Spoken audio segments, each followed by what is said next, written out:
Estimados estudiantes, tengan todos ustedes muy buenos días. Los saluda, como todos los días lunes, a las 11 de la mañana, su profesor Elmer Flores, para en esta ocasión desarrollar la última semana con respecto a este ciclo que ya se acaba. Sí, jóvenes, hoy día lunes iniciamos la última semana correspondiente a este ciclo, la semana 19. Vamos a, mientras, presentar nuestro material primero. Luego activo el chat para responder sus saludos.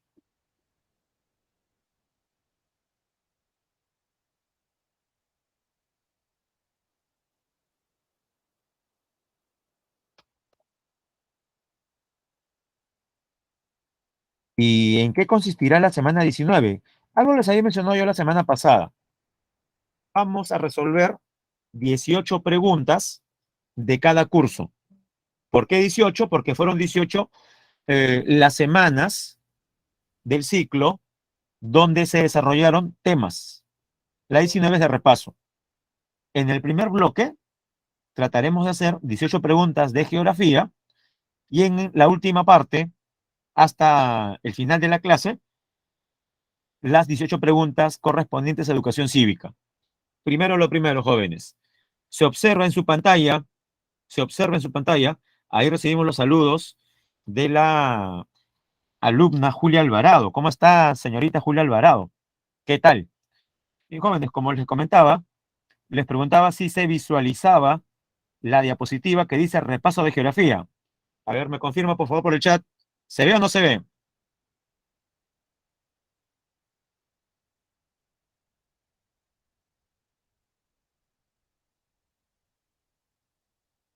Correcto, gracias Andrea.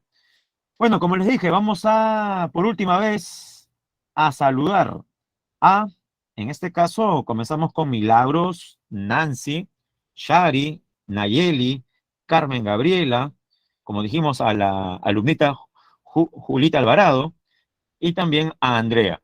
Y por intermedio de esas personas, a todos los demás también.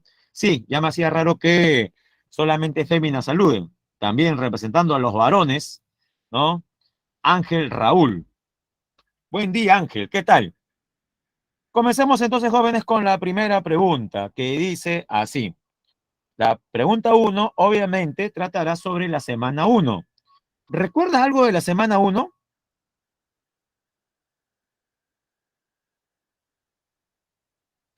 Algunos ya no recuerdan casi nada. Vamos a ver.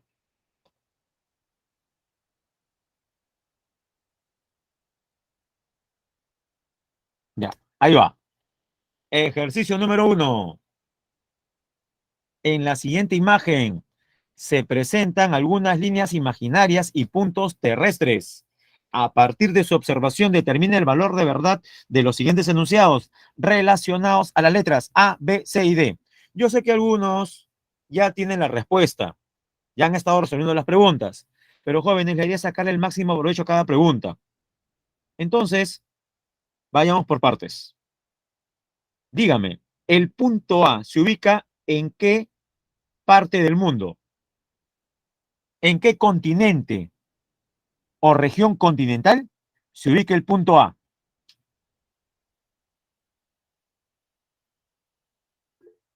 Muy bien, Ángel, en Sudamérica. Para ser más exactos, la selva amazónica brasileña. Muy bien, buena vista. América del Sur. Sigamos. B, ¿se ubica en Europa o Asia? Mire bien. B, ¿está en Europa o Asia? En Europa. Y tal parece Europa Oriental. Podría ser Polonia. C y D, en cambio, ¿se ubican dentro de qué continente? C y D. Los dos puntos están en África. Excelente, jóvenes. Ya, esa fue la ubicación según continentes. Ahora quiero que ubique los puntos según la línea ecuatorial. Según la línea ecuatorial, dos puntos están en el hemisferio norte. ¿Cuáles son? De los 4 puntos, dos están en el hemisferio norte. ¿Cuáles son? B y C, correcto. B y C. Y dos están en el sur. A y D. ¿Se entendió esta parte, jóvenes? Ubicación según el Ecuador. Muy bien. Ahora, la otra referencia. Ubiquemos los 4 puntos según el meridiano base. Sí, el meridiano que cruza la ciudad de Londres, capital del Reino Unido. Ya, aquí ya no es 2 contra 2, sino es 1 contra 3. El punto A, según el meridiano base, se ubica en qué hemisferio.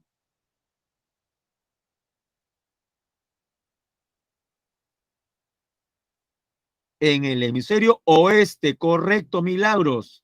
Al oeste también le decimos occidental. ¿Es válido, Ángel? Occidental u oeste. En cambio, los puntos B, C y D se ubican en qué hemisferio? Oriental. También llamado hemisferio ¿qué? Si uno se llamó oeste, el otro ¿cómo se llama también? Hemisferio este.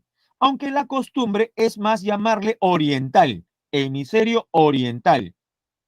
Y díganme, ¿existirá una cuarta forma de ubicar estos puntos? Sí, les menciono la cuarta forma. Según zonas térmicas. Según zonas térmicas, primero, todos los aquí presentes recordamos qué es una zona térmica. Diga la verdad, sino para repetir o para refrescarles la memoria. Todos los aquí presentes recordamos qué es una zona térmica. Pocos, ¿no? Ya no importa. Recuerde, recuerde. Andrés sí recuerda, ¿no? Pero de todas maneras, como se han demorado, ya. ¿Cuántos paralelos se pueden trazar en la Tierra?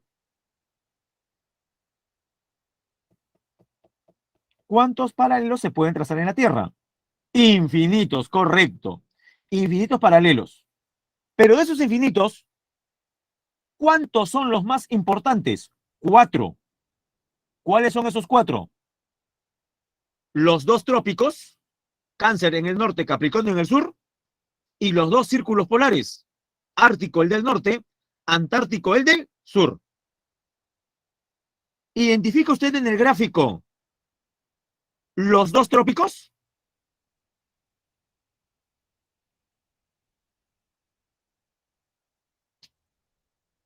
No los leo. Si no escribe nada es porque no los identifica, tiene problemas. ¿Es necesario que mencione a la chuleta, jóvenes? Ya, lo haré. Salvo que usted tenga una chuleta en el ojo, creo que está claro que en el gráfico se ven los 2 trópicos, porque aparecen ¿de qué color? Los 2. ¿Con qué color aparecen los trópicos? De color rojo. Ahí están. El de Cáncer atravesando el desierto del Sahara en África y el trópico de Capricornio atravesando Sudamérica y el sur de África. Sencillo, jóvenes. ¿Cómo se llama la zona térmica entre los 2 trópicos?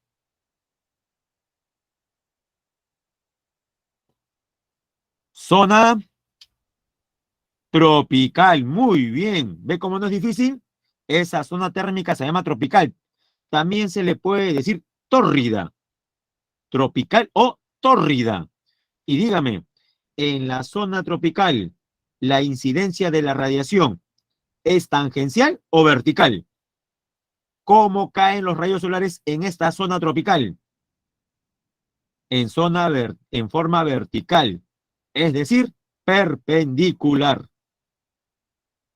De ahí que la temperatura sea mayor. Ahora, con mucho cuidado, dígame, ¿y cómo se llaman las zonas ubicadas entre los trópicos y los círculos polares? Entre trópicos y círculos polares son las zonas de mayor población humana, precisamente por el clima que tienen, que es templado. Zona templada. Hay dos. Zona templada boreal al norte y zona templada austral al sur.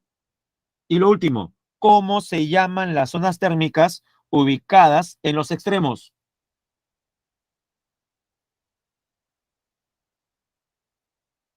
Zonas polares. Muy bien, zonas polares o glaciales. Y jóvenes, como ya usted sabe lo más importante con respecto a la ubicación, creo que ahora sí podemos rápidamente responder por cada enunciado. Uno, A y C se ubican en diferentes latitudes. A y C se ubican en diferentes latitudes, eso es correcto, pero en una misma zona térmica. ¿Verdadero o falso, jóvenes? Verdadero. ¿En qué zona térmica? En la zona tropical. En la zona tropical. Dos, se representa a zonas donde la radiación solar incide perpendicularmente. Lo dijimos. Verdadero, porque es zona tropical. Tres, B y D, B y D tienen la misma distancia angular respecto al paralelo principal. Jóvenes, primero, ¿cuál sería el paralelo principal? El ecuador. B y D presentan la misma distancia angular con respecto al ecuador, es decir, tienen la misma latitud. Falso. ¿Quién está más cerca de la línea ecuatorial? ¿B o D?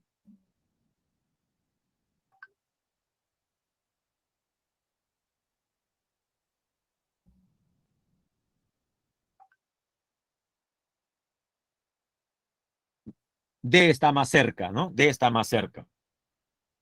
Y cuatro, DB, que está en Europa, se puede inferir que su ubicación está en zonas de alta, ¿qué? Latitud.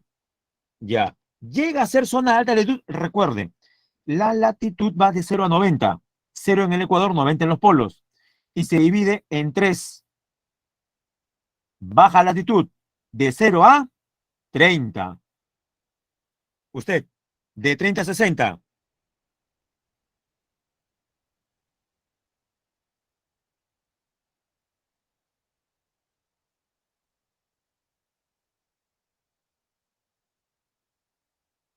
Latitud media. Y dígame, de 60 a 90, de 60 a 90, ni baja ni media. ¿Cómo sería de 60 a 90, cerca de los polos? Alta latitud. Jóvenes, mirando el gráfico, ¿le alcanza a B para ser considerado alta latitud? Mire bien, le falta un poco, ¿no? Para estar en alta latitud. ¿B qué sería? Si no es alta ni tampoco baja, sería mediana latitud. Por eso es que la 4 es falsa. Así es. Tenía razón. La clave es la letra D. Verdadero, verdadero, falso, falso. Jóvenes, ¿le parece bien la forma como estamos resolviendo cada enunciado por esta pregunta? Porque lo mismo haremos con las siguientes, la 2, la 3, la 4. Por lo menos de esta manera hasta la pregunta 8. Y usted dirá, profe, ¿qué? En las siguientes preguntas no lo va a resolver de esa manera, ya no. ¿Por qué, profesor? ¿Se ha molestado? No, no me estoy molestando.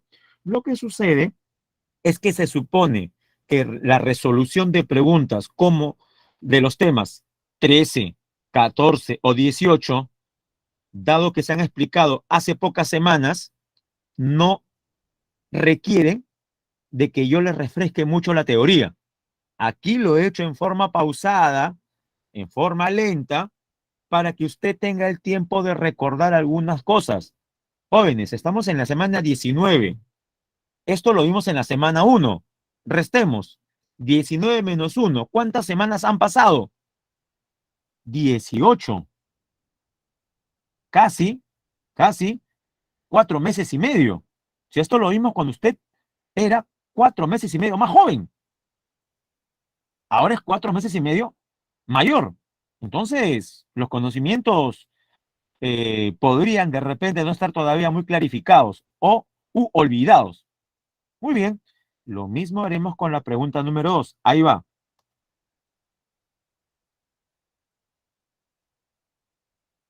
Espera un rato. Ya, ahora sí. 2.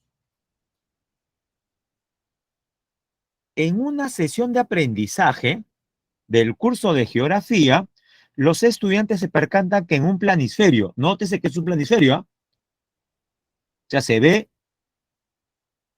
en todos los países del mundo. Los territorios de Estados Unidos, India y China presentan grandes deformaciones. De acuerdo con lo descrito, infiere los enunciados que son correctos. Ya. Siempre por partes. Estimados, Estados Unidos, India y China se ubican en zonas de baja, media o alta latitud. Los leo, jóvenes. Así es, milagritos. Estos tres países, que son los más poblados del mundo, China primero, India segundo y tercero Estados Unidos, se ubican en zona templada. Pero nos mencionan que en este documento cartográfico, en este mapa, presentan grandes deformaciones.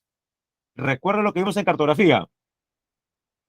Para países de baja latitud, o sea, cerca del Ecuador como Perú, como Indonesia o como la República Democrática del Congo, ¿qué es más idóneo?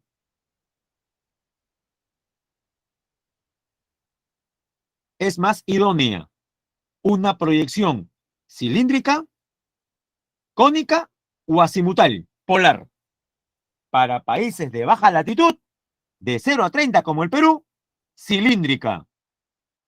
Y para países tipo Estados Unidos, India y China, que son de mediana latitud, ¿qué se recomienda?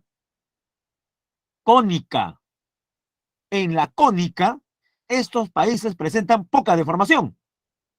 Y para territorios tipo la Antártida o el Ártico, ¿qué se recomienda? La proyección azimutal, pero complete. ¿Qué tipo de azimutal? Porque hay azimutal oblicua, azimutal ecuatorial, azimutal polar. ¿Sí? Seamos cuidadosos y pongámosle siempre el nombre completo. Azimutal polar. Otro dirá, profesor, y si lo dejo en polar, también se puede sobreentender. Pero lo mejor es escribir azimutal polar. Con eso no queda ningún tipo de duda. Jóvenes, si nos dice la pregunta que estos tres países aparecen con grandes deformaciones, ¿podemos afirmar que el documento está hecho con proyección cónica? El documento en cuestión no ha sido elaborado con proyección cónica, porque si fuese así, aparecería con poca deformación. Así es, Ángel, han sido elaborados con proyección cilíndrica. Ahora creo que sí podemos resolver las preguntas. Uno, en el planisferio, los meridianos son rectas que divergen a partir de los polos. Falso. ¿En qué tipo de proyección los meridianos aparecen como rectas, como radios que salen de los polos? En las azimutales polares. La 1 es falsa entonces. Eso se da en azimutales polares, no en un planisferio, que es de proyección cilíndrica. 2. El documento cartográfico ha sido elaborado con una proyección cilíndrica. Eso es verdadero. 3. En el planisferio, los paralelos son líneas rectas paralelas entre sí. Ya, jóvenes, hasta ahí. El tercer enunciado, ¿es verdadero o falso? Hasta ahí. Si yo lo dejo, si yo dejo el enunciado hasta esa parte, ¿sería verdadero o falso? Sería verdadero. ¿Pero por qué es falsa? Porque luego dice, dispuestos verticalmente en un planisferio de proyección cilíndrica, los paralelos aparecen verticales u horizontales. Muy bien, Ángel. Las líneas horizontales que usted ve en un planisferio son los paralelos. Las verticales corresponden a los meridianos. Por eso que la 3 es falsa. Y la 4, estos tres países estarían mejor representados en una proyección cónica. ¿Verdadero o falso? Verdadero. Jóvenes, entonces, ¿hay o no hay clave? Sí, la clave A. ¿A todos les salió esa clave? La alternativa A, 2 y 4. Espero que sí. Muy bien. 2A. 3. Tenemos ahí un mapa de placas tectónicas. Y mientras resolvemos la pregunta 3, en el Congreso de la República del Perú, jóvenes, se está eligiendo al nuevo presidente. No del Perú, no se asuste, sino el nuevo presidente o presidenta del Poder Legislativo. Ya seguramente cuando termine la clase o en el receso que viene dentro de algunos minutos, tengamos algunas luces de cómo se desarrolla la elección. Están en estos momentos votando los congresistas. Señor profe, ¿usted cómo sabe todo ello? Bueno, yo tengo la costumbre de tener información en tiempo real sobre eventos importantes. Y dígame, la elección de quien será la cabeza de uno de los tres poderes del Estado será siempre noticia importante en un país como el Perú.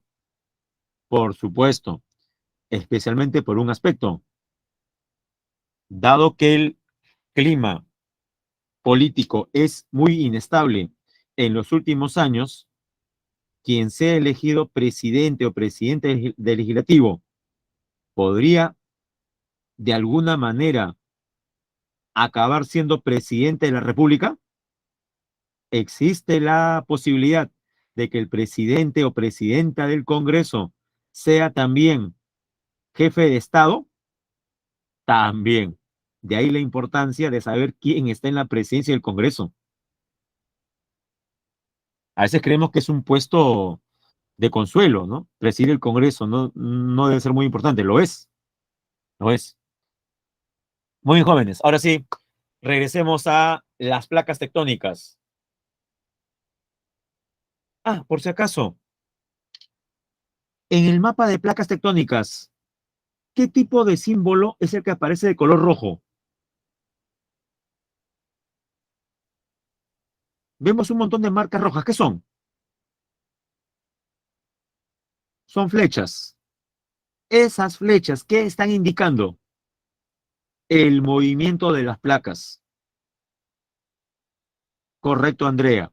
De ahí que usted puede notar que algunas placas presentan convergencia y otras, antónimo de convergencia, divergencia. Ejemplo, ¿ubicó usted en el mapa la placa de Nazca ya? ¿Ubicó en el mapa la placa de Nazca? Correcto. Su flecha, ¿qué indica? Que se desplaza hacia el este. La vecina, la placa sudamericana que es más grande. Su flecha, ¿qué indica? Que también se va al este. ¿La placa sudamericana también se desplaza hacia el este? No. La placa sudamericana nos indica en la flecha, se desplaza hacia dónde? Hacia el oeste. Entonces, si una va al este y la otra al oeste, pregunto, ¿qué tipo de contacto tenemos entre ambas placas? ¿Convergencia o divergencia? Convergencia. La convergencia es responsable de dos procesos. En el caso del Perú, ¿será subducción o será abducción? Y la respuesta es subducción. ¿Por qué? Porque la placa de Nazca, que es una placa oceánica y por ende más densa, se hunde, se subduce por debajo de la otra. Eso se llama subducción.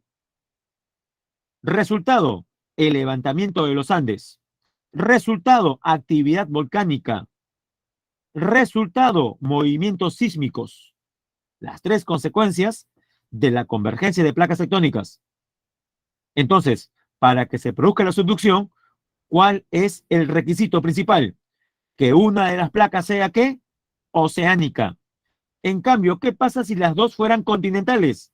Ejemplo, la placa indo-australiana y la placa euroasiática. ¿Qué tipo de proceso es el que se produce? La obducción, correcto, Ángel. Obducción. Así es, Milagros. Gracias a este proceso llamado obducción, tenemos qué gran cordillera mundial. Ahí donde está el monte Everest. La cordillera del Himalaya. Correcto, así es. Los Himalayas se han levantado por obducción, en tanto que los Andes lo han hecho por subducción.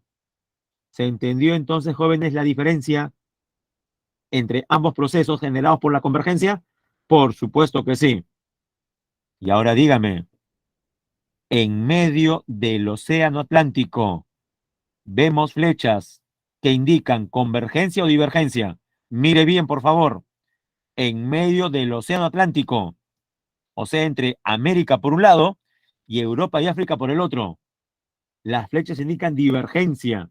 Si eso es divergencia, significa que la grieta que vemos en el fondo del suelo oceánico atlántico corresponde a una que, producto de la separación de placas en el fondo marino, se produce la expulsión de magma, magma que se petrifica en el fondo del mar, formando ¿qué?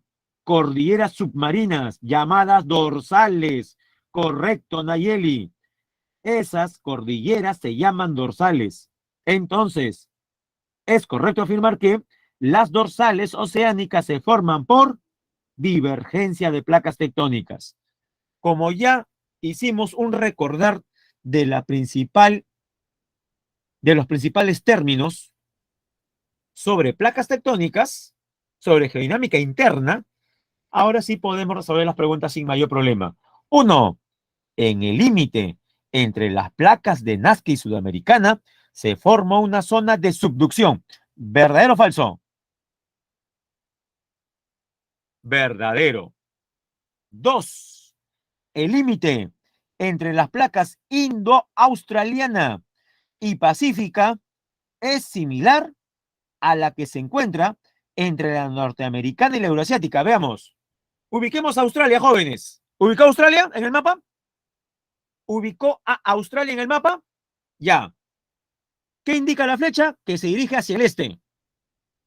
Al costado hay otra placa, se llama placa pacífica, que indica que esta se va hacia el oeste. Entonces, jóvenes, ¿qué tipo de contacto tenemos ahí entre las placas? Es convergencia. Y ahora veamos entre norteamericana y euroasiática. Es de divergencia, por tanto es falsa la segunda proposición. 3. A lo largo de casi todo el océano Atlántico encontramos un límite de tipo divergente. Verdadero. Toda esa gran línea que usted ve se denomina dorsal mesoatlántica. 4. La placa filipina. Ya, jóvenes, ¿ubicaron la placa filipina?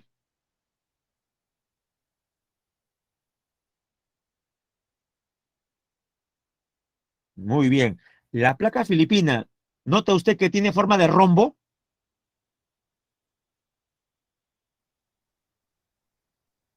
¿Tiene o no forma romboide la placa filipina? Claro, como si fueran dos triángulos unidos. Y dígame, ¿la placa filipina solamente está rodeada por las placas indo-australiana y euroasiática, como nos indica el último enunciado? La placa filipina está rodeada por cuatro placas. También está la placa pacífica, así es, Ángel, y los que tienen vista de halcón se darán cuenta que también llega por la parte norte la placa norteamericana. La placa norteamericana también llega por esa zona. Son cuatro placas las que rodean la placa filipina, no solamente dos. Por ende, la cuatro es falsa. Clave, jóvenes.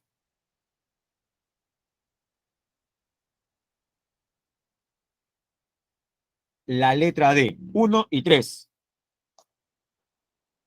Qué sencillo. Relacione correctamente. Ya, primero,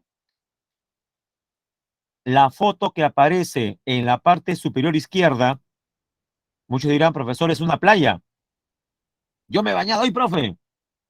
Los órganos en Piura. Sí, es hermoso, pero yo no quiero que sus ojitos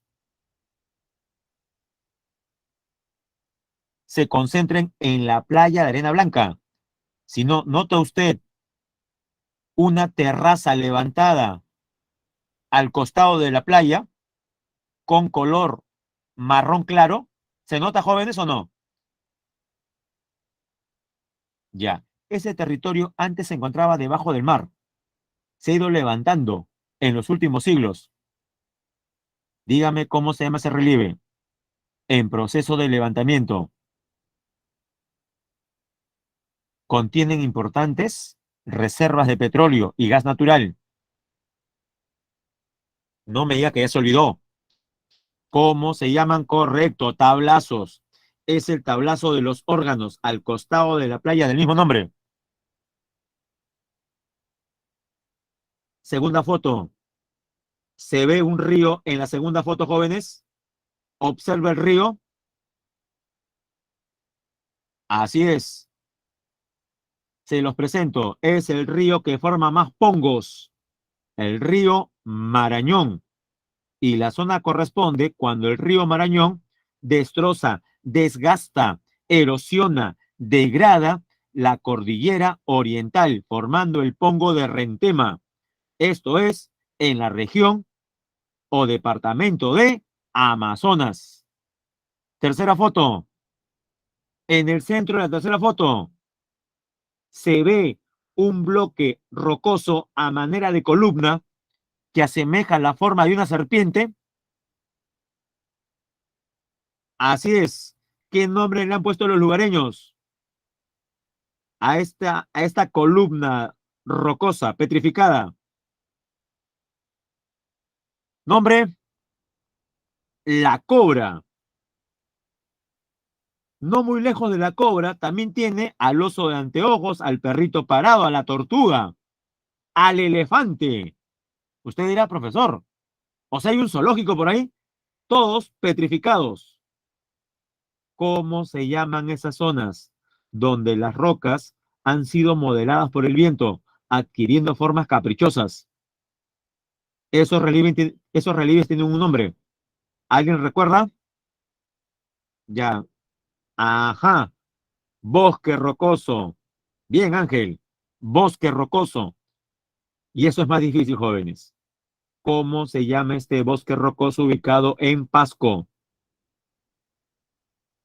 Lo escribo.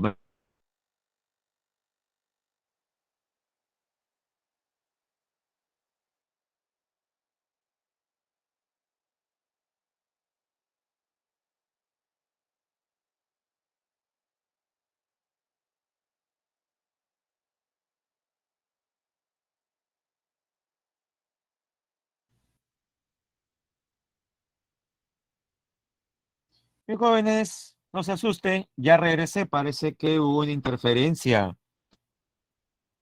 de la señal, porque no marqué ningún botón. Pero bueno,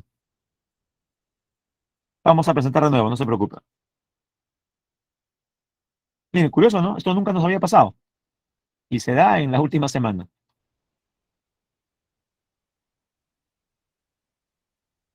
Ya, ahora sí, les decía, ¿cómo se llama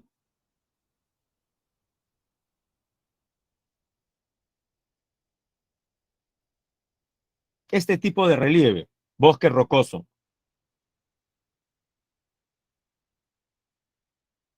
Y en especial, este santuario nacional tiene un nombre. Lo escribo como les mencionaba. El Santuario Nacional de... Ah, me ganó Carmen. Así es. Guayay. ¿Dónde se encuentra? En Pasco. Sí, debe ser eso, Luis Miguel. Sí, porque no marqué ningún botón que diga salir o algo por el estilo. Es más, cuando tú marcas salir, te sale una ventana donde te piden la confirmación de la salida. Ni eso, fue directo. Debe haber sido algún tipo de interferencia en la señal. Bien,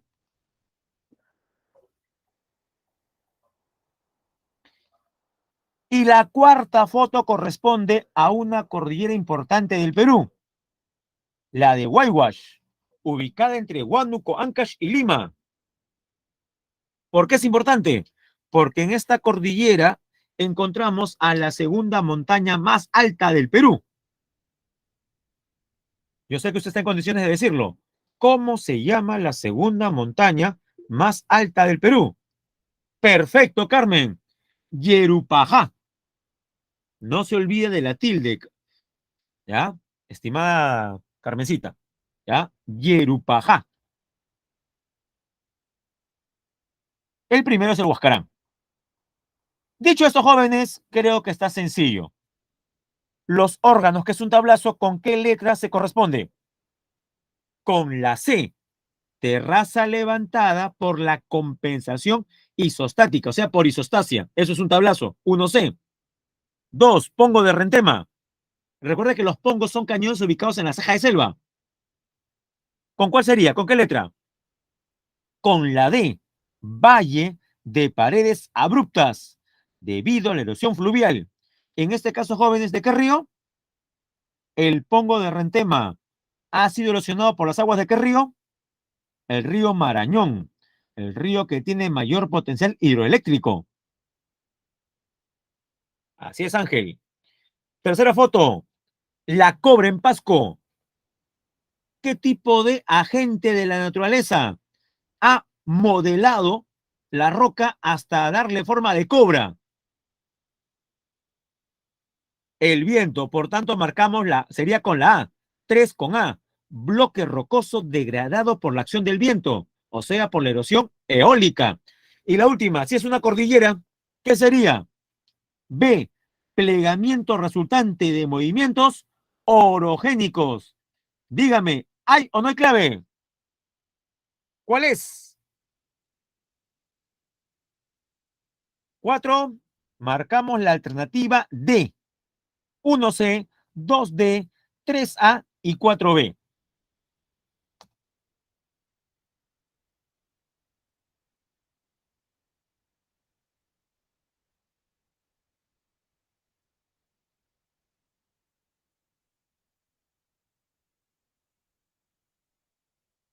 5. Observa el siguiente mapa donde se representa un sector de nuestra Amazonía septentrional, o sea, Amazonía Norte. Cajamarca tiene selva también. Cajamarca, Amazonas, Loreto, San Martín. Eso sería selva norte. Luego identifique los enunciados correctos. Ya, antes de resolver cada enunciado, jóvenes, nota usted en el mapa que aparece de oeste a este, en forma más o menos horizontal, un curso fluvial, el curso de un río. ¿Se nota o no, jóvenes? Creo que sí. Ya.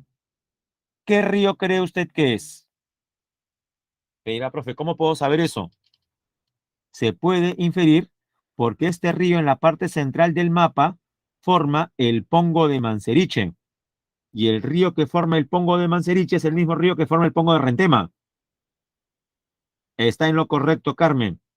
El río Marañón. El río que usted ve ahí es el río Marañón. Este río Marañón, primero, está recorriendo territorios de qué departamento. Los nombres de los departamentos aparecen en la parte baja. Este río Marañón, según el mapa, primero recorre territorios de qué departamento. Amazonas, así es. Y luego, Loreto. ¿Existe, según el mapa, alguna frontera natural que separe a Amazonas de Loreto? Como si fuera una cicatriz. Usted ve que en el mapa de norte a sur hay una frontera natural. Según la gráfica, ¿esa frontera será un río o una cadena montañosa?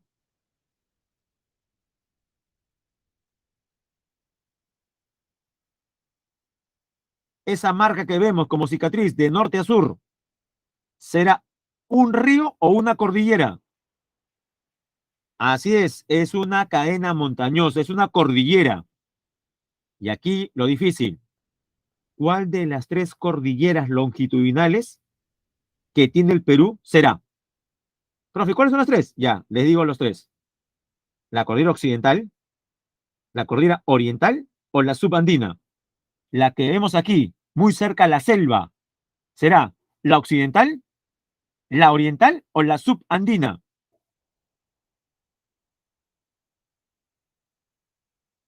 La occidental no es, porque esa está en la sierra, pero más cerca a la costa. Esta cordillera es la subandina. La que aparece ahí es la subandina. La oriental estaría más al oeste y no se ve en el mapa. Cuando el río Marañón desgasta la cordillera subandina, forma un cañón. Pero recuerda que los cañones ubicados en la selva, ¿qué nombre reciben? Los cañones situados en la ceja de selva, ¿qué nombre reciben? Pongos. ¿Qué pongo es el que vemos en la imagen? El pongo más grande del Perú. Creo que se puede leer, ¿ah? Pongo de... Si usted lo escribe, nunca se va a olvidar, ¿ah? Pongo de Manseriche. Manseriche. Bien, Ángel. Ahora sí, jóvenes, leamos cada enunciado. Uno, el curso fluvial predominante corresponde a un tramo del río Amazonas. Pregunto, ¿el río que aparece ahí es el río Amazonas? No, es el río Marañón. Falso. Dos, la parte occidental del área representada se localiza en la selva alta. ¿Verdadero o falso? Verdadero, eso es ceja de selva. Tres, el Pongo de Manseriche se ubica próximo al límite entre Amazonas y Loreto. Vimos que eso es verdadero, está en la frontera. Y cuatro, la cadena montañosa desgastada que vemos ahí es la cordillera oriental de los Andes. ¿Verdadero o falso? Hace un momento vimos que no era la oriental. Eso sería falso. A ver, usted misma, Carmencita, ¿qué cordillera sería? Si no es la oriental, es una que está más al oriente que la oriental, la subandina. Sí, yo sé que muchos estarán pensando, profesor. Entonces, si son tres, la subandina debió llamarse oriental y la oriental que está en medio debió llamarse central. Tiene lógica eso, ¿no? Esto último que he dicho, ¿tiene o no lógica? Si son tres, un extremo occidental, el otro lado oriental y el medio central, se acabó. Profe, así nunca me confundiría. Es verdad. Pero a veces nuestros especialistas le ponen otros nombres. La occidental queda con su nombre. La que está en el centro se llama oriental y la que está más al oriente se llama subandina. Espero que usted pueda, con vistas al examen, recordar esto último. Las tres cordilleras en el Perú son la occidental, la oriental y la subandina.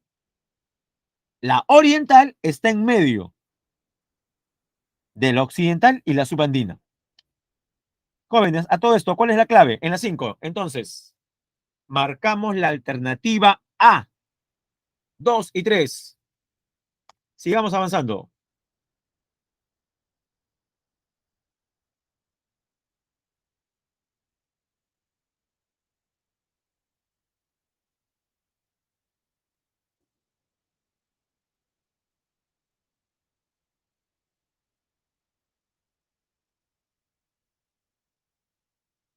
A ver, espera un ratito. Y ahora sí. 6. Observe la siguiente imagen de las partes del curso de un río. ¿Cuáles son? Mire el gráfico. La parte alta, curso superior. La parte media, curso medio. Y la parte baja, curso inferior. Luego identifique los enunciados correctos que se pueden inferir de la misma imagen. Primer enunciado. El curso superior del río es abastecido de agua por acción pluvial. El gráfico nos muestra que el origen de los ríos sea principalmente por acción de las lluvias. No. El gráfico sugiere que las aguas se originan a partir del deshielo de nevados. Entonces, la primera es verdadera o falsa, jóvenes. La primera es falsa. La principal fuente de alimentación de ríos, según muestra la imagen, es el deshielo. 2. El poder erosivo es mayor en el curso medio que en las otras dos partes. Mirando el gráfico siempre, ¿dónde la pendiente es más fuerte? ¿Arriba, en medio o abajo?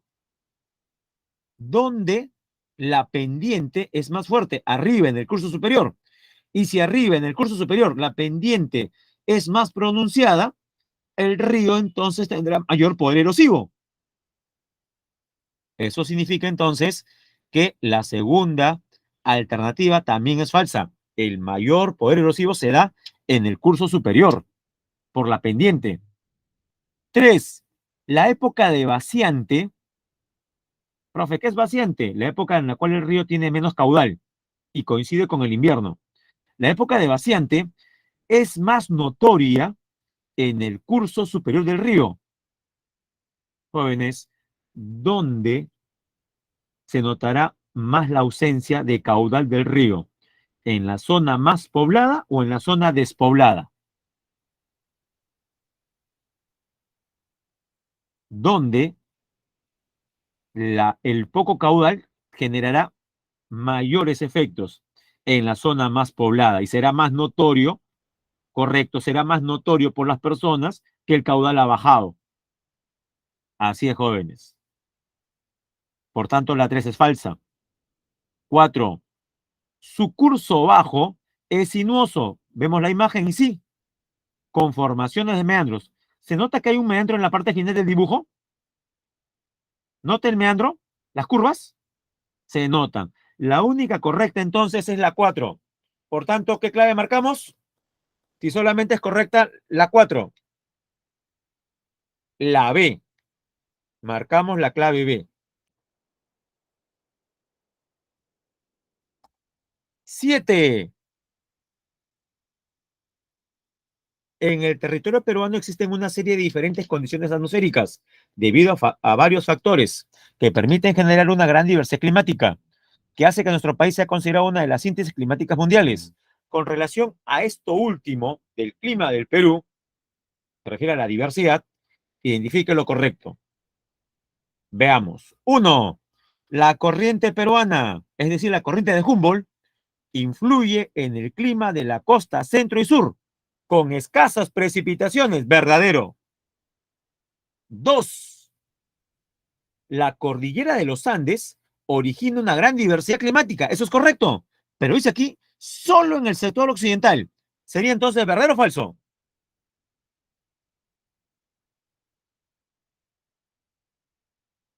Falso. 3.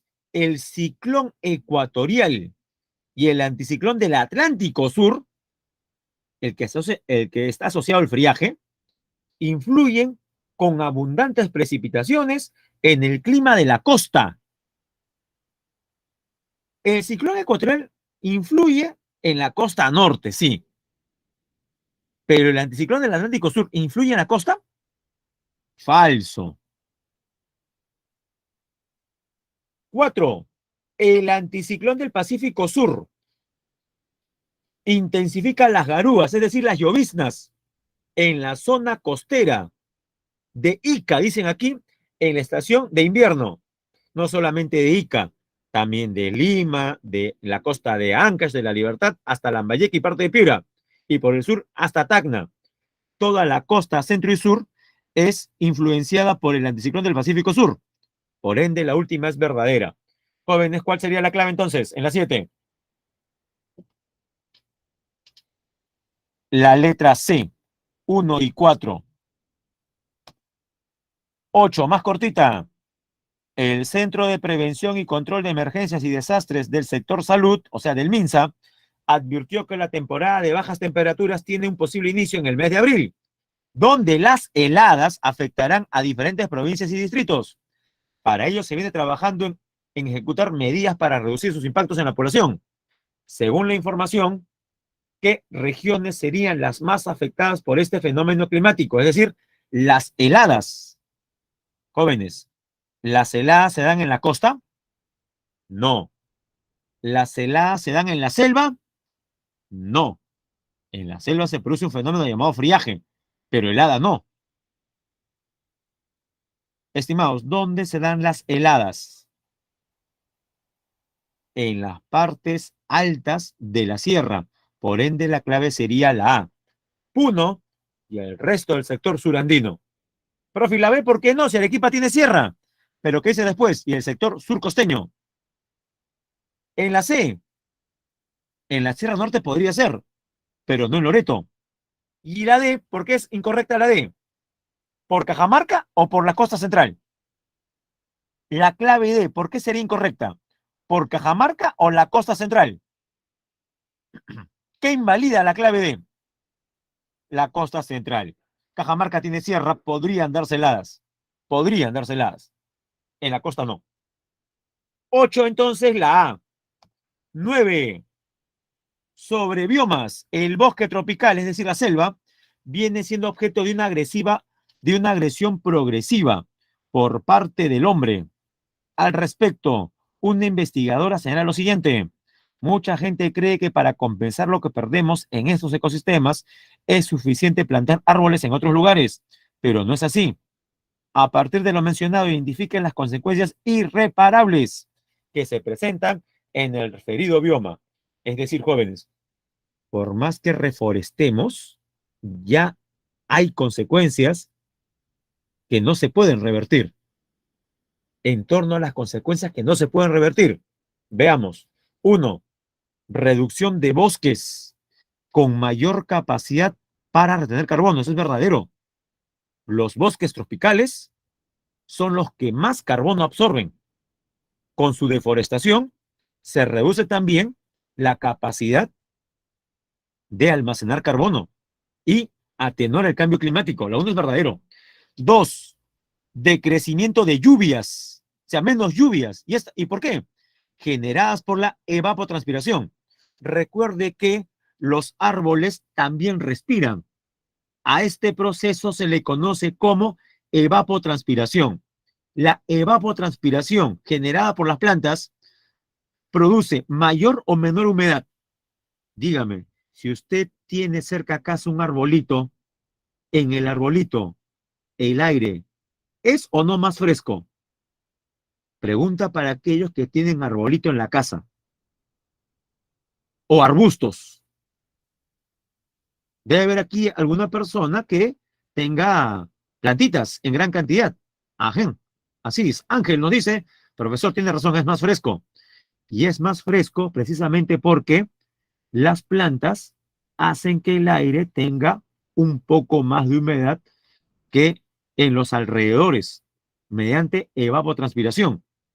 Entonces, la humedad transmitida por las plantas de alguna manera contribuye a la generación de lluvias. Si deforestamos este bioma, decrecen las lluvias también por ende. La OS es verdadera. 3. Menor disposición de superficie para actividades agropecuarias. Eso es falso. Todo lo contrario. Si estamos acabando con los bosques, habrá mayor o menor espacio para la agricultura.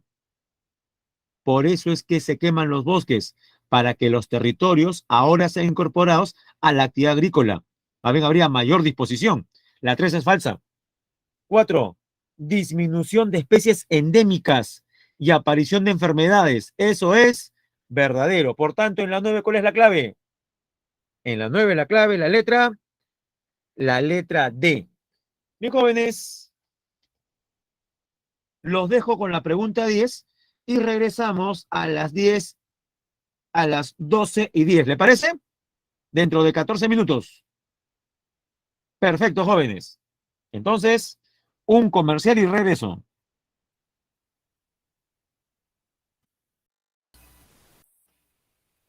Bien, jóvenes, siendo las 12:10, vamos a reiniciar la clase. Nos habíamos quedado en la pregunta número, a ver, veamos, en la pregunta número 10. Bueno, la 9 ya fue resuelta. La 10 trata sobre la productividad agrícola en la costa. Dice, región sumamente árida. Sabemos que la costa es una franja desértica. Se ha incrementado con diversas prácticas que no son sostenibles en el tiempo, pues repercuten en la pérdida de la capacidad productiva del suelo. Es decir, resumiendo esta pregunta, que la costa es una zona altamente productiva, pero producto de acciones que a la larga van a determinar la pérdida de fertilidad, la pérdida de nutrientes. ¿Cómo se le llama este proceso de pérdida de nutrientes de los suelos? Se le llama desertificación. La pregunta hace referencia entonces a la desertificación en la costa. Respecto a esta problemática, identifique el valor de verdad de los siguientes enunciados. 1.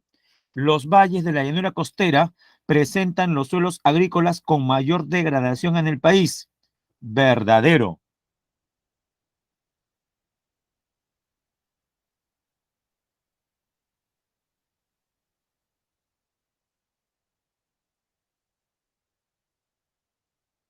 2.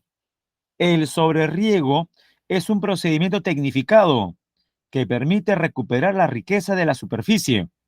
Pregunto yo, abusar de, del agua para irrigar ciertos campos de cultivo permiten recuperar la riqueza de la superficie? Todo lo contrario, lo que hacen es degradar el suelo. Cuando usted sobreriega, lo que va a generar a la larga es que sales afloren. Al proceso se le conoce como salinización, que es una causante de la desertificación. La OS también es falsa. 3. La constante anegación y posterior afloramiento de sales en el terreno reducen su fertilidad. Eso es correcto. La salinización reduce la fertilidad. Y 4. El barbecho, o sea, el dar descanso al suelo y la rotación de cultivos son prácticas que mitigan los efectos de la desertificación. También es correcto. Jóvenes, por tanto, ¿cuál sería la clave a marcar? Entonces,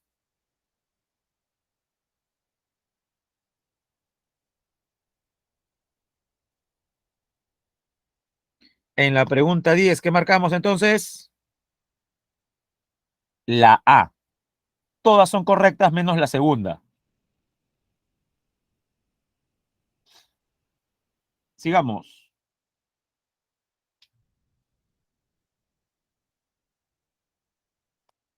11. Sobre corregiones. La sabana de Palmeras es una corregión muy pequeña ubicada en la parte suroriental del país, en Madre de Dios, frontera con Bolivia. Con relación a esta corregión, determina el valor de verdad. 1. En la sabana de Palmeras dice, predominan las lluvias estacionales en los meses de enero, febrero y marzo. Correcto. El clima de sabana tiene esa característica, dos periodos bien marcados, uno de lluvias y el otro de sequía. 2. Presenta una población megadiversa asociada a climas templados. En la sabana de Palmeras prima un clima templado. Falso. En la sabana de Palmeras tenemos el clima de sabana tropical. 3. La vegetación más característica son gramíneas, es decir, los pajonales, y palmeras como el aguaje verdadero, por eso el nombre sabana de palmeras. Y la 4, destaca la presencia de la ardilla de nuca blanca y el oso de anteojos. Falso.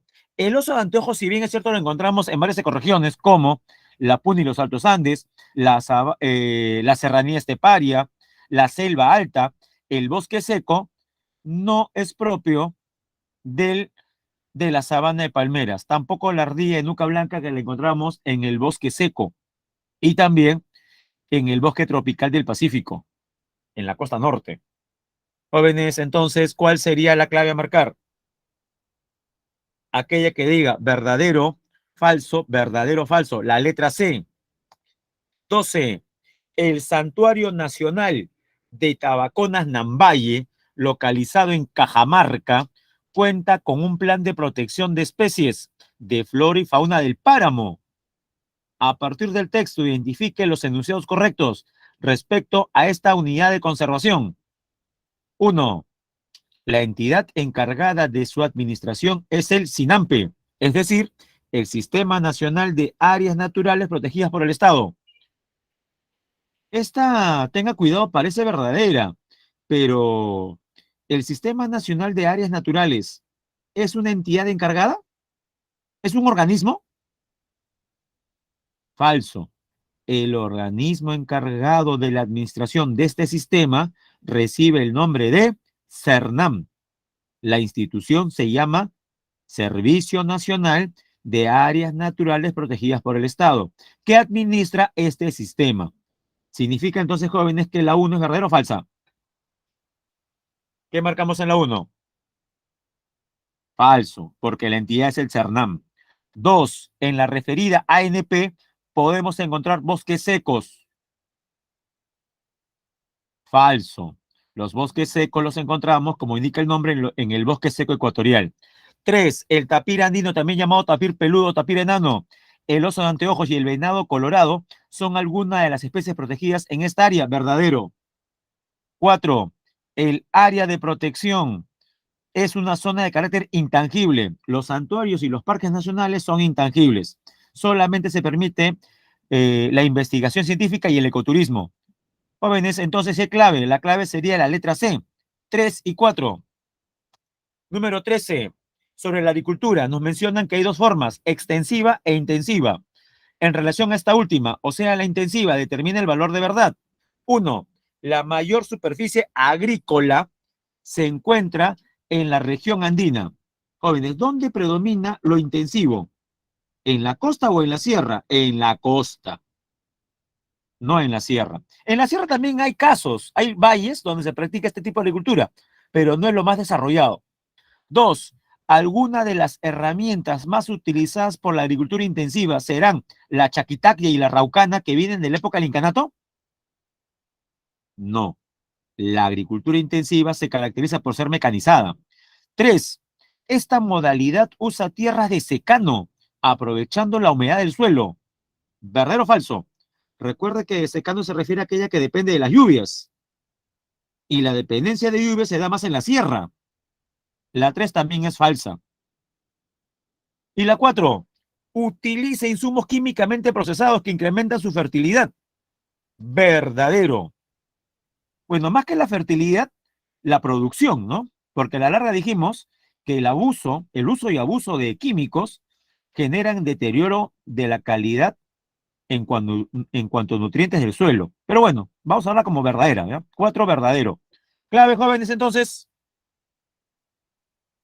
la B. 4, 13, la B. 14. La industria consiste en la transformación de materias primas e insumos mediante la aplicación de procesos tecnológicos. Respecto a esta actividad en el país, establezca el valor de verdad de los siguientes enunciados. 1. La industria molinera en Lima usa como materia prima las semillas de algodón y frutales. En las molineras, la materia prima más utilizada es la semilla de algodón o son los granos de trigo. ¿Qué es lo que finalmente será molido para ser convertido en harina? Y esta harina en pastas y fideos, el trigo. En la industria molinera se utiliza el trigo y el maíz. Más bien las semillas de algodón tienen que ver más con la industria oleaginosa. 1, falso. 2, la siderúrgica, ubicada en Ancash, o sea, Sider Perú, emplea el acero para elaborar maquinaria pesada. Ya, cuidado, eso es falso.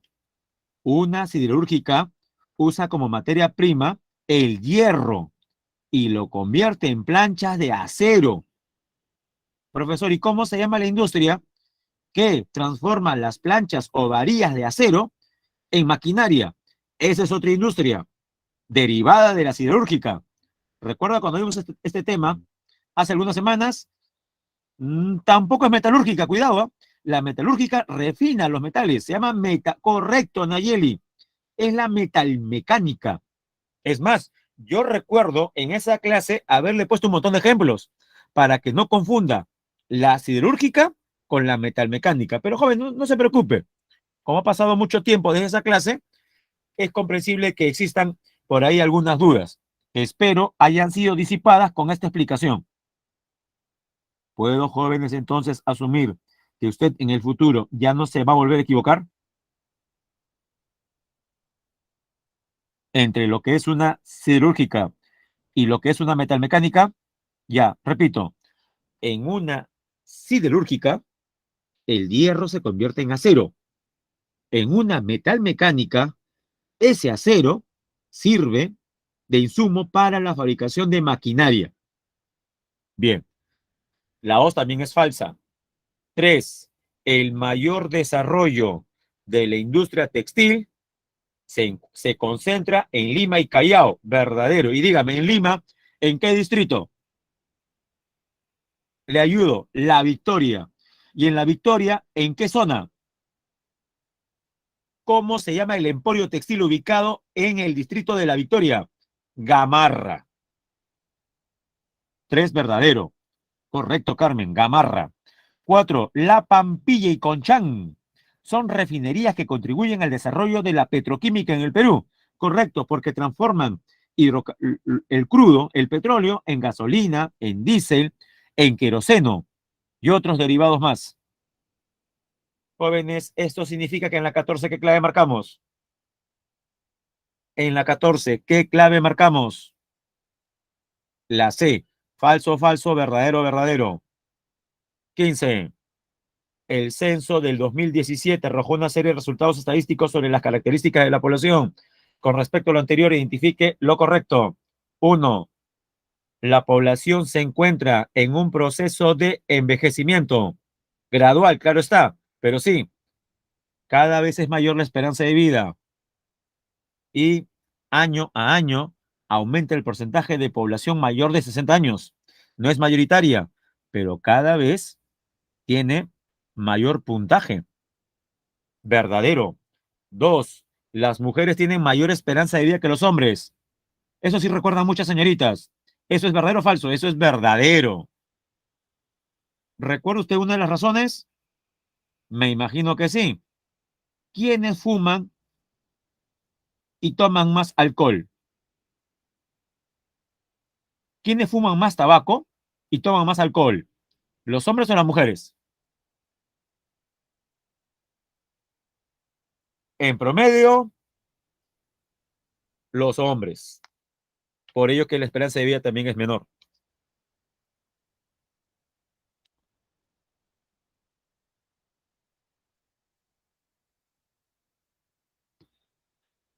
3. La población rural evidencia una elevada tasa de crecimiento. Falso, cada vez disminuye.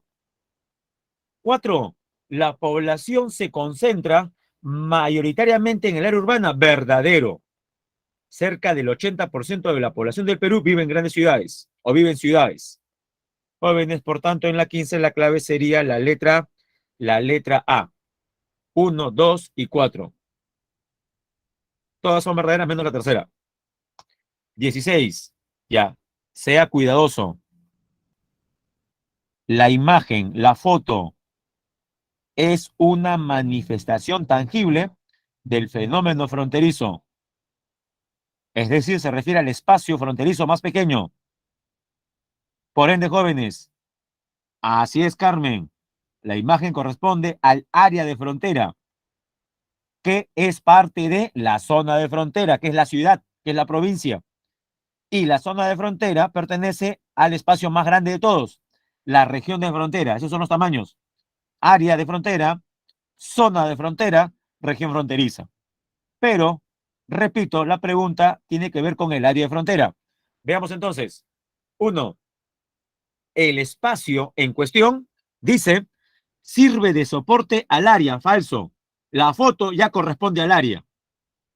La única forma para que la primera sea verdadera es que la imagen hubiera sido referida a la zona de frontera. Y ahí sí, ¿no? La zona de frontera sirve de soporte al área de frontera. Pero no, la foto es sobre el área. Por eso es falso. Jóvenes, ¿se ha entendido por qué la primera es falsa?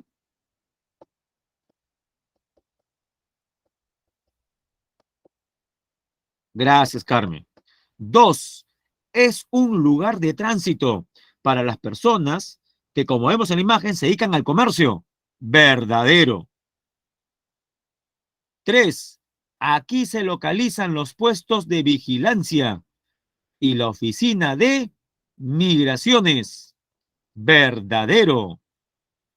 Y cuatro, desde este lugar, el área de frontera, se gestiona la integración fronteriza con Bolivia. Eso se da a nivel de los gobiernos regionales. La cuatro es falsa. Eso quiere decir que la clave correcta, ¿cuál es, jóvenes?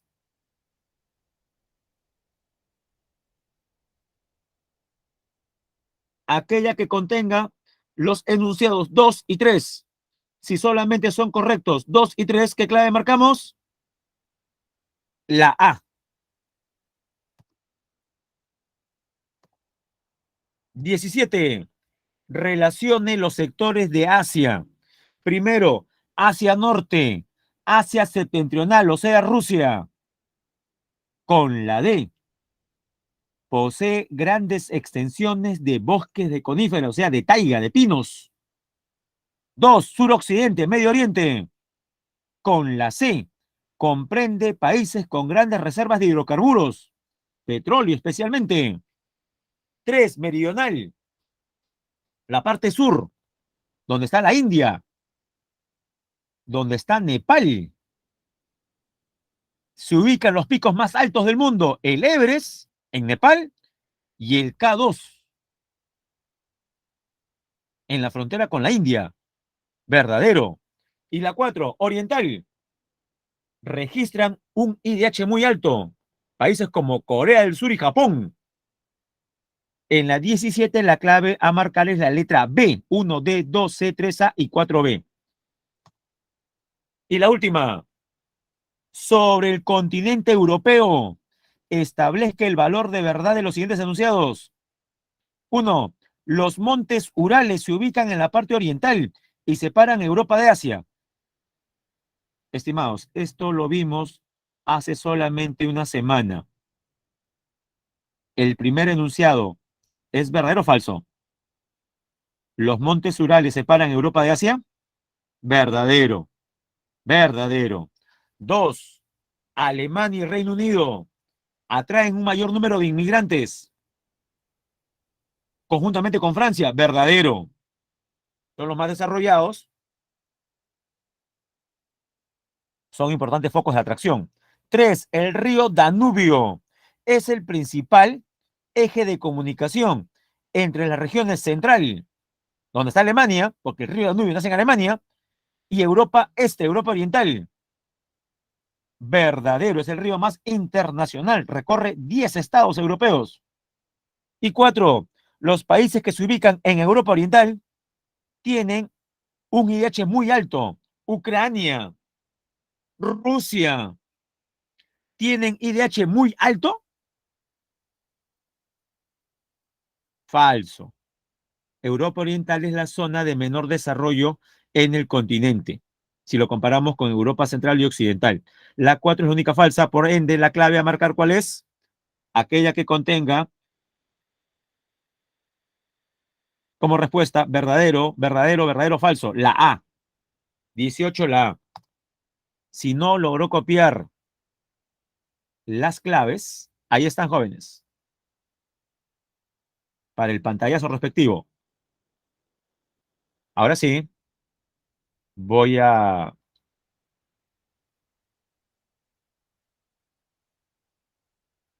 dejar de compartir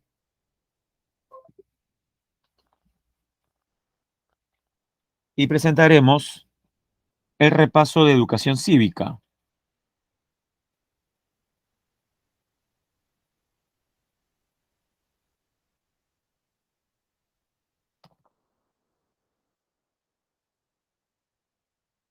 que se verá dentro de algunos segundos.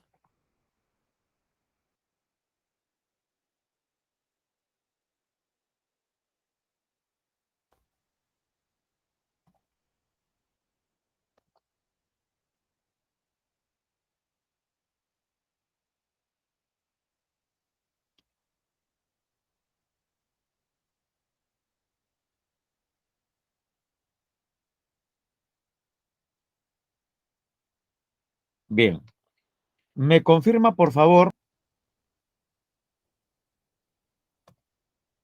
si se observa la diapositiva en cuestión.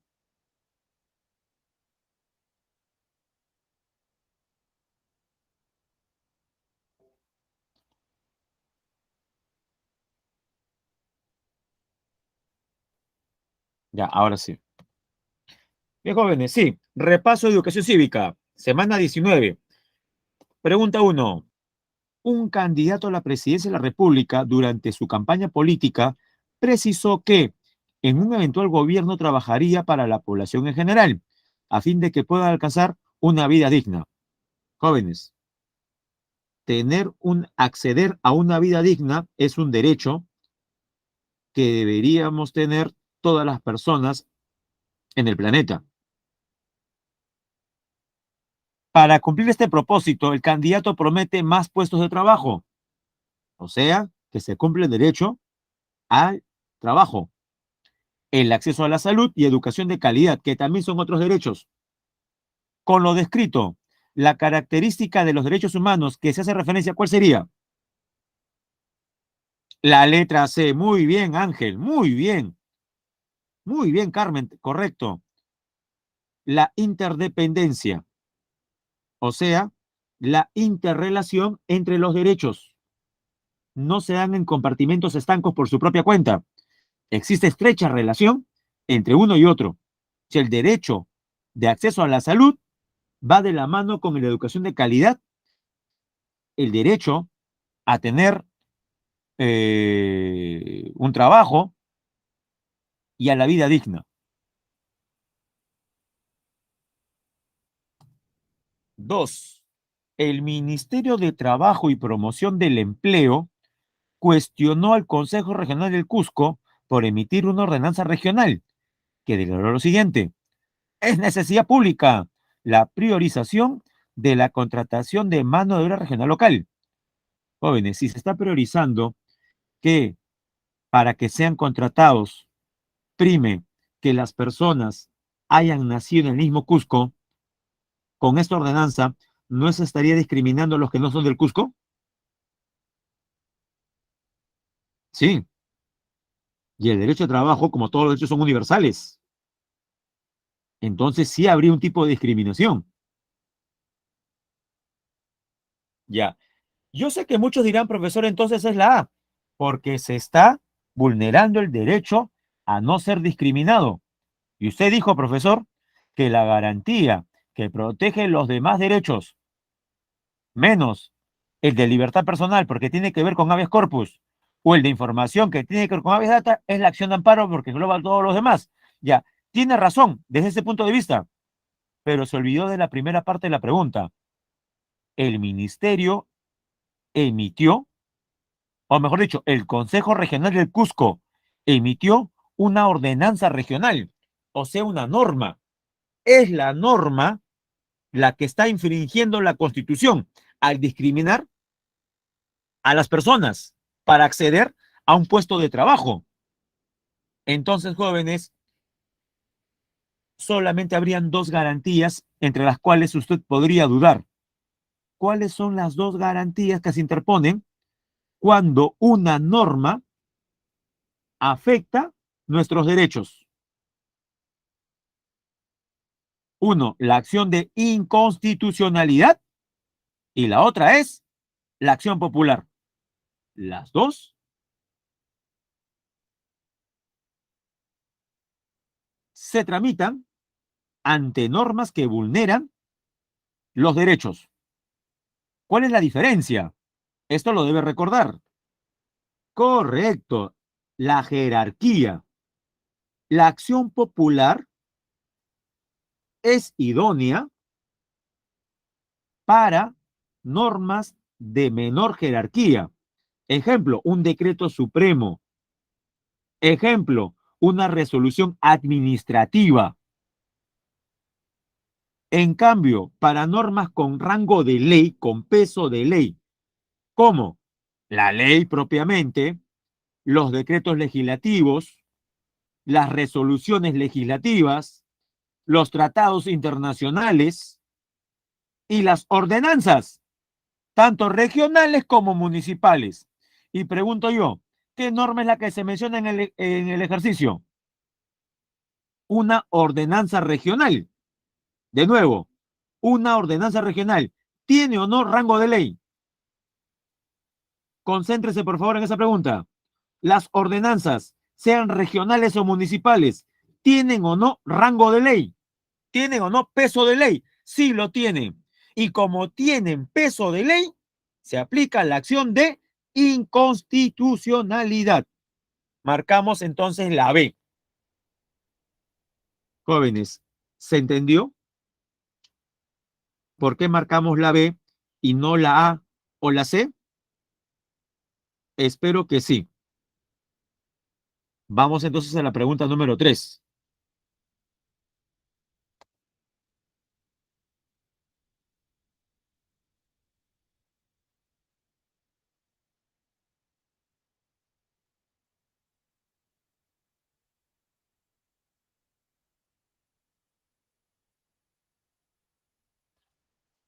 Bien, pregunta número 3.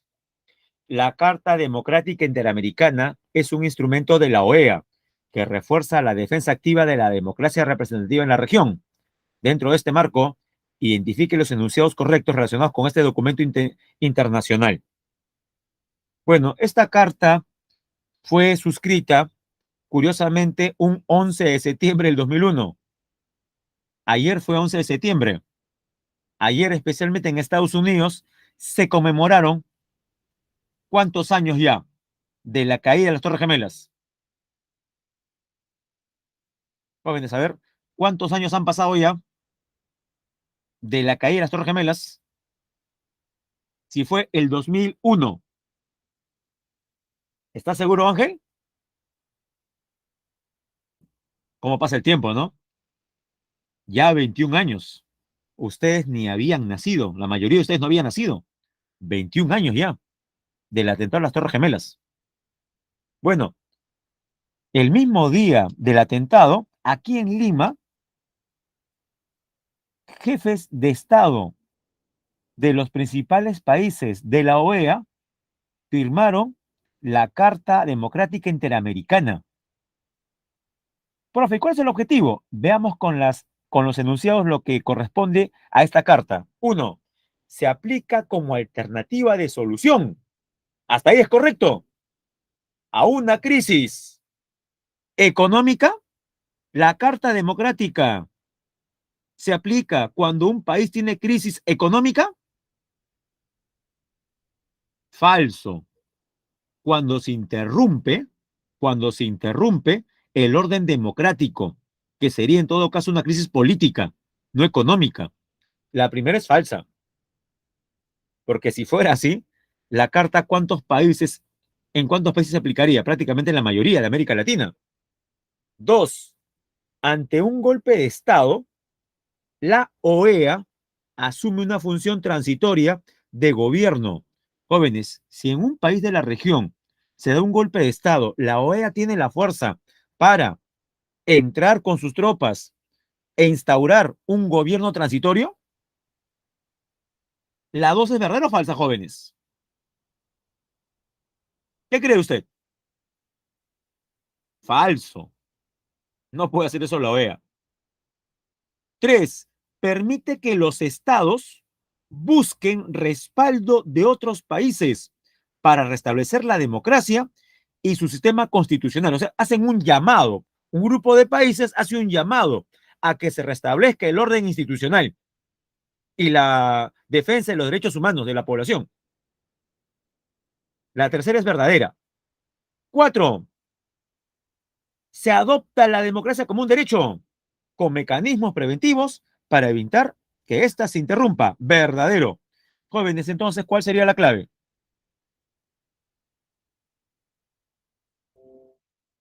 La letra A. 3 y 4. 4. El voto es el acto por el cual un ciudadano expresa su preferencia por un candidato o selección de candidatos durante un proceso electoral. De acuerdo con la legislación peruana, identifica el valor de verdad de los siguientes enunciados relacionados con este acto electoral. ¿Cuál es el sufragio? 1. El voto es obligatorio desde los 18 años, eso es correcto, hasta los 60. Esto último, ¿es así? ¿Es obligatorio solamente hasta los 60? Falso, hasta los 70. Está en lo cierto, Ángel, hasta los 70. 2. Solo gozan de este derecho los peruanos por nacimiento. ¿Verdadero o falso? Falso. Profe, que hay peruanos que lo son por otra vía, sí. Ejemplo, aquellos que se han naturalizado, aquellos que han nacido en el extranjero, están con nosotros ya 5, 6, 7 años, tienen trabajo aquí, han formado familia, tributan. Entonces, lo justo sería que también, si ellos hacen el trámite correspondiente, adquieran la nacionalidad peruana. Aquí en el Perú, ¿cómo le decimos más a ese proceso? Nacionalización. Pero un término más general es naturalización. ¿Cuál de las dos palabras ha escuchado más? ¿Nacionalización o naturalización, jóvenes? ¿Cuál es más común escuchar? ¿Nacionalización o naturalización? Y sí, es correcto, más escuchamos nacionalización o nacionalizado. Pero en la Constitución y en otros documentos se menciona la palabra naturalización. 3. El voto es facultativo para los ciudadanos mayores de 70 años. Ahora sí, esto es verdadero. 4.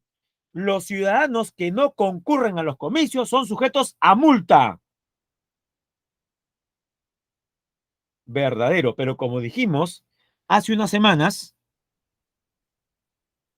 en cívica, si usted por motivo de fuerza mayor no pudiese ejercer su derecho al voto, presentando documentación que acredite que usted ese día sufrió un accidente o fue víctima de un robo, podría ser dispensado por la omisión del voto y por ende ya no pagar la multa.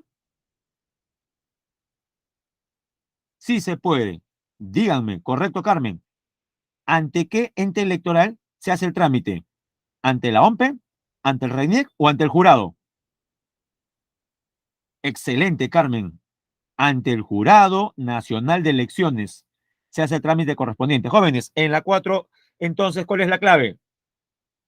En la 4 sería falso, falso, verdadero, verdadero. Letra, jóvenes. ¿Qué letra? La letra D. 5. Nos acercamos al final, jóvenes. Estamos a 20 minutos y algo más de la finalización del ciclo en nuestro curso, o en nuestros cursos, ¿no? Para ser más correctos. Un partido político que participará en las próximas elecciones regionales y municipales en Pasco está integrado mayoritariamente por varones y con 70% mayores de 29 años. Esta agrupación política será observada por el Jurado Nacional de Elecciones por no cumplir con ¿qué?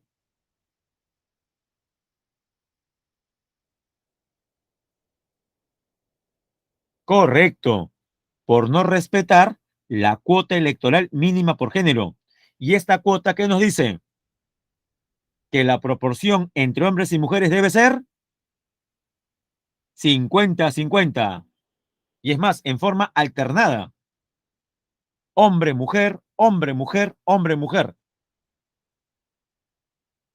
Porque jóvenes, echa la ley, echa la trampa. Ejemplo, para para elegir congresistas, cada partido presenta una lista general de 130 congresistas. Ya, ¿qué hacían algunos partidos? Allá, como hay que respetar la cuota de género, los primeros puestos eran hombres y los últimos números, mujeres. Y todos sabemos que los que tienen números menores, el 1, el 2, el 3, correcto, tienen mayores posibilidades de salir elegidos. Por eso tiene que ser no solamente paritario, sino también alternado. Si el número uno en Congreso, si el número uno se le da a un hombre, dos tiene que ser mujer, tres varón, cuatro mujer, y así en forma sucesiva. En la 5 la C. 6. En una entidad estatal se formó una comisión que convocó a una licitación pública para adquirir los equipos de protección personal, EPP, contra el COVID-19. Una investigación periodística puso al descubierto que la empresa ganadora propuso precios superiores a los del mercado. Por ende, no debió haber ganado. Los mismos que habían sido concertados, o sea, arreglo bajo la mesa, con uno de los miembros de la comisión que aprobaba qué empresa es la que iba a licitar. De lo expuesto, ¿qué delito de corrupción es el que se configuró? No quedan dudas. Creo que la mayoría puede decir que la clave es la letra D. Se llama colusión. Correcto, Milagros. Colusión. Porque aquí, ¿qué ha ocurrido? Uno de los miembros de la comisión y un representante de la empresa se han coludido, se han coordinado y han amañado ese contrato, esa licitación. Se está viciada. 7. Camila es una joven de 20 años de edad, con 6 meses de gestación que no recibe la contribución económica del padre de la criatura en desarrollo. Ella ha decidido acudir a un centro de conciliación para concertar una pensión de alimentos. De lo mencionado, ¿es pertinente el procedimiento iniciado por Camila? Es materia de conciliación pedir una contribución económica al futuro padre de la criatura. Y la respuesta que marcamos es la letra A. Sí, porque como toda conciliación le permitirá ahorrar tiempo, dado que llegarían a una solución rápida. ¿En favor de quién? En favor del fecundado. Y dígame, si la pregunta 7 hubiese tenido como caso la violencia de una parte a otra, ¿es materia conciliable la agresión física o la violencia familiar? No se puede conciliar casos de violencia familiar. En este caso no ha habido violencia. Lo que pide Camila es que el padre contribuya económicamente con los gastos propios de la gestación. Y eso se puede conciliar. Por eso marcamos la A. Ahora, profesor, pero ¿podría yo ir a juicio también directamente? Correcto. Pero la recomendación que recibirá en el Poder Judicial es que primero trate de agotar sus posibilidades a través de una conciliación, porque va a requerir menos tiempo y también el costo será menor, dado que en la conciliación no se requieren abogados. No es obligatoria la presencia de un abogado. Y un abogado, como todos saben, cuesta. 8. Nuestro país posee un patrimonio variado, heredado desde épocas prehispánicas, los cuales, según su importancia e interés científico, han sido denominados como Patrimonio de la Nación y algunos de ellos como Patrimonio Mundial. En relación a lo mencionado, determina el valor de verdad. Dice aquí, el santuario de la Virgen de Chapi, ubicado en Arequipa, es de la época republicana. Eso es correcto. Y dice, forma parte del patrimonio inmaterial. Si es un santuario, si es una construcción, si es una edificación, ¿qué tipo de patrimonio sería? ¿Material o inmaterial?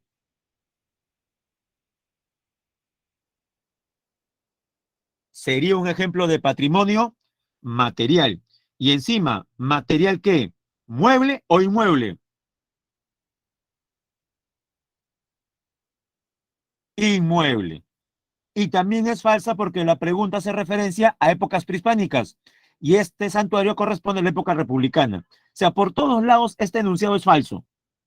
Dos, la técnica del tejido del Ichu para la renovación del puente ubicado en Cusco llamado que es Huachaca es un legado inmaterial.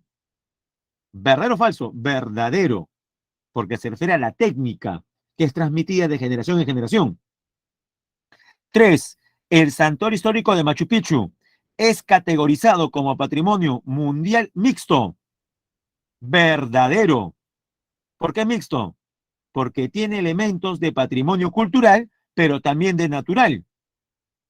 La UNESCO sí lo categoriza como patrimonio mundial mixto a nuestro santuario de Machu Picchu. Cuatro, el Parque Nacional del Manu posee un valor excepcional, natural. Hasta ahí es correcto. Y solo tiene reconocimiento nacional. ¿Verdadero o falso? Falso, porque la UNESCO también determina que la parte del Parque Nacional y sus alrededores corresponden a la Reserva de Biosfera del Manu. Entonces también tiene reconocimiento internacional. Por eso es que la 4 es falsa. Eso significa, jóvenes, que en la pregunta 8, ¿qué clave marcamos? En la 8 marcamos la D. Falso, verdadero, verdadero, falso.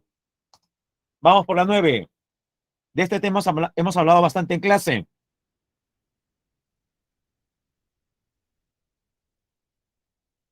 La interculturalidad es uno de los enfoques que promueve el Ministerio de Educación. No obstante, en las últimas elecciones generales se evidenció a través de expresiones verbales y no verbales que existe mucha debilidad en reconocer y aceptar que vivimos en un país donde coexisten diversas culturas. A partir de lo expuesto, identifique los enunciados correctos relativos al fomento de la valoración de la diversidad cultural. Uno, promover el respeto hacia los rasgos distintivos de cada grupo étnico verdadero. Eso ayuda. Dos, ayudará a jóvenes a aceptar la imposibilidad de entenderse con habitantes de otras lenguas, o sea, a resignarse de que es imposible. Eso no contribuye, ¿no? Eso no contribuye. Tres, fomentar la tolerancia frente a las diversas formas de expresión lingüística. Correcto, verdadero. Y cuatro, generar mayor cohesión, inclusión social y promoción de valores éticos. También contribuye. Todo contribuye menos la 2. Si todo contribuye menos la 2, ¿qué clave marcamos? La B. 1, 3 y 4. Jóvenes, llegamos a la última parte. Las 9 últimas preguntas de cívica. 10.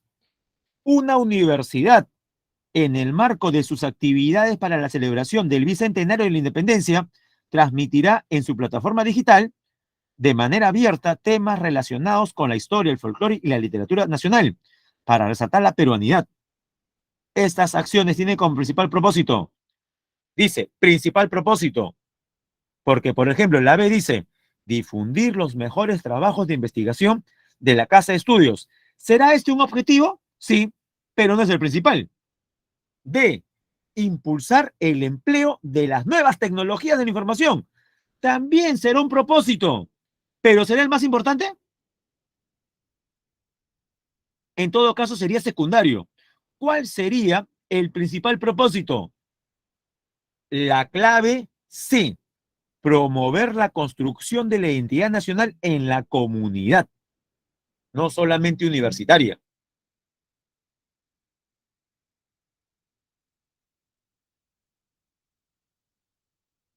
10, la C. 11.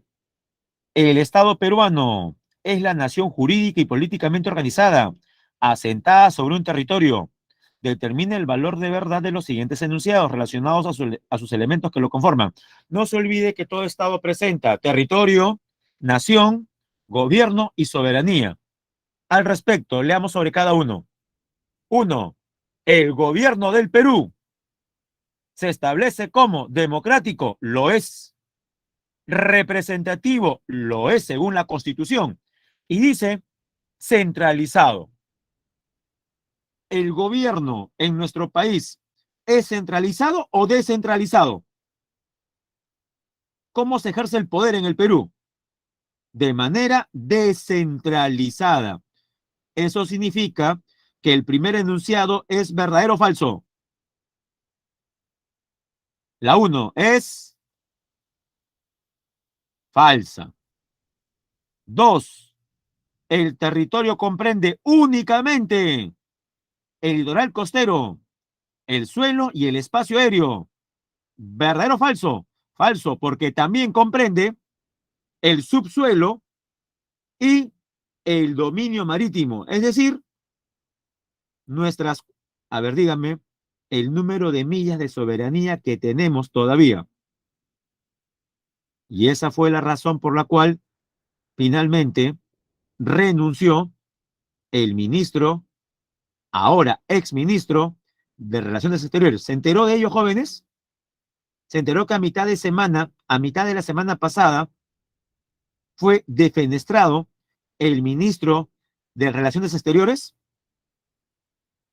porque había él manifestado por su propia cuenta que el Perú iba a adherirse a la Convención del Mar. ¿Le conviene al Perú suscribirse a ese documento? No, porque las 200 millas de mar territorial pasarían a ser solamente 12 y 188, que serían zona económica exclusiva, serían compartidas con el resto de países de la Convemar. Bueno, una de las pocas cosas buenas que ha hecho el gobierno de Castillo es justamente no haberse adherido a la Convención del Mar, a pesar de la insistencia del exministro. 2. La 2 es falsa entonces. 3. Forman parte de la nación peruana los extranjeros naturalizados. Verdadero, los llamados nacionalizados. 4. La soberanía es la potestad y capacidad de ejercer el poder dentro del territorio peruano. Verdadero. Entonces, la clave correcta sería la C. Falso, falso, verdadero, verdadero. 12. Qué fácil. Un ministro de Estado es interpelado por una decisión incompatible a su gestión, la cual perjudicaba a gran parte de la población. Este proceso, el de interpelación, así como el de censura, que por lo general viene después, es una competencia que le corresponde al legislativo, al Congreso de la República, dentro de su función de control político. Recuerde que la interpelación es el paso previo a la censura. La censura que determina la salida del ministro. La interpelación se refiere al interrogatorio al cual será sometido por los congresistas. Si estas respuestas no satisfacen a los congresistas, estos proceden a votar y por mayoría simple se puede decidir la censura del ministro. Por ejemplo, un ministro que prácticamente está en la picota y en los próximos días podría ser primero interpelado y luego censurado, es el ministro que tiene que ver con la compra de urea, de fertilizantes, que por tercera vez se ha caído el proceso de compra. Jóvenes, si hablamos de urea, fertilizantes, ¿de qué ministerio estamos hablando? Esto es coyuntura, por si acaso, ¿eh? ¿Qué ministerio tendría que ver con la compra de fertilizantes para los agricultores? Antes llamado Ministerio de Agricultura. Ahora se denomina Ministerio de Desarrollo Agrario y Riego. Siglas MIDAGRI. 13. Un ciudadano, al conocer los resultados electorales, muestra su disconformidad, pues considera que se ha vulnerado la voluntad popular, o sea que ha habido fraude. Por ello recurre al Poder Judicial para solicitar la nulidad de las elecciones a través de una acción de amparo. A partir de lo expuesto, ¿procede la referida demanda? Pregunto yo, ¿el Poder Judicial también administra justicia en materia electoral? No, marcamos la C. No, porque es una facultad que le corresponde al Jurado Nacional de Elecciones, por ser la máxima instancia en materia electoral. Muy bien, jóvenes, la 13 es la C. 14. Un representante del Poder Ejecutivo sostiene que en lo que va del año, la ejecución del presupuesto de los tres niveles de gobierno ha presentado un avance superior a los años anteriores. Por ejemplo, el gobierno nacional ahora tiene un presupuesto, una ejecución de presupuesto de 12.451 millones. Los gobiernos regionales, 5.44 millones. Los locales o municipales, 11.048 millones. Tomando en cuenta la información previa, ¿qué organismo constitucional autónomo es el responsable de verificar y supervisar la legalidad de su ejecución por parte de los tres niveles de gobierno? La Contraloría General de la República. Excelente, jóvenes. Esa es la entidad. 15. De acuerdo con el artículo 159 de la Constitución Política vigente, el Ministerio Público, o sea, la Fiscalía de la Nación, conduce desde su inicio la investigación del delito. Teniendo en cuenta lo manifestado, entonces podemos afirmar que este órgano tiene el monopolio de la acción penal pública por medio de la acusación para ser presentada al juez. O sea, luego de investigar y de recabar pruebas, el fiscal acusa y ya será el juez en el juicio que determine la culpabilidad o no del acusado. 15 la A. Antepenúltima, 16. El Jurado Nacional de Elecciones es un organismo público. Jóvenes de frente, al respecto, ¿qué es correcto? 1. Lo vimos hace un momento. Otorga dispensa por omisión al sufragio. Verdadero. Diseña la cédula de sufragio y actas electorales. Falso. Eso lo hace la OMPE. 3. Prepara y mantiene actualizado el padrón electoral. Falso. Esa es función de RENIEC. Y la última, fiscaliza la legalidad del ejercicio del sufragio. Eso sí es correcto, como parte de su función jurisdiccional. O sea, son correctas 1 y 4. ¿Qué clave marcamos? La D. Penúltima del ciclo, jóvenes. Recuerde que hay dos tipos de gestiones: prospectiva, correctiva y reactiva.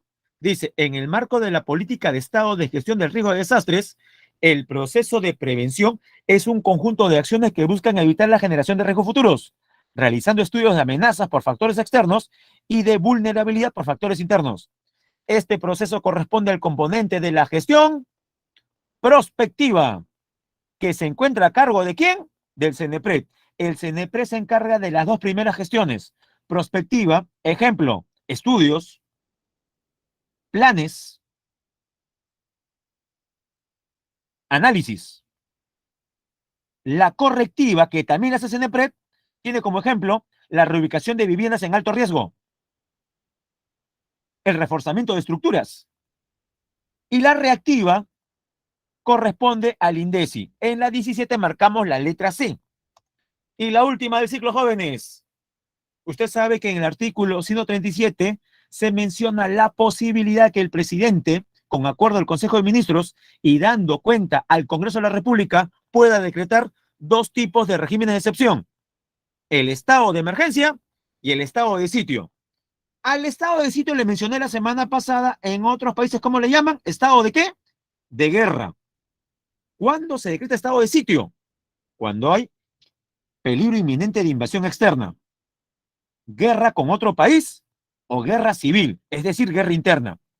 ¿Y cuándo se decreta el estado de emergencia? Cuando hay desastres naturales, cuando existen situaciones que afectan el orden interno. Pregunto yo, por ende, ¿qué es más común que se decrete? ¿Estado de emergencia o estado de sitio? Estado de emergencia. Por eso marcamos la B. Procede simplemente por perturbación del orden interno. De ahí que sea más común que usted escuche el estado de emergencia. Si no logró copiar las claves, jóvenes, ahí tome el pantallazo respectivo. Desde la 1, que es la C, hasta la 18, que es la letra B. Creo que ya todos pudieron tomar el apunte respectivo. Y jóvenes, muchas gracias no solamente por esta clase, sino por todo el ciclo. La verdad que quedo yo más que satisfecho por su participación. Espero que sea mutuo y ojalá nos podamos ver en otra ocasión, ya de repente en la universidad. Cuídense bastante, jóvenes. Espero haber estado a la altura de las circunstancias. Ya no nos veremos más, al menos en el mediano plazo, pero deseo que le vaya de lo mejor y se cumplan todas sus metas a corto plazo. Y me refiero especialmente a una, a ingresar a la universidad, ¿sí? Y sea parte de nuestra gran familia, la Universidad Nacional Mayor de San Marcos. Bueno, jóvenes, tenía que llegar este momento, pero le auguro éxitos en todo caso.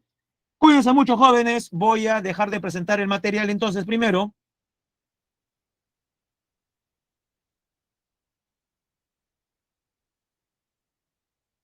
Nos vemos, jóvenes, en alguna otra ocasión. Cuídense mucho. Chao.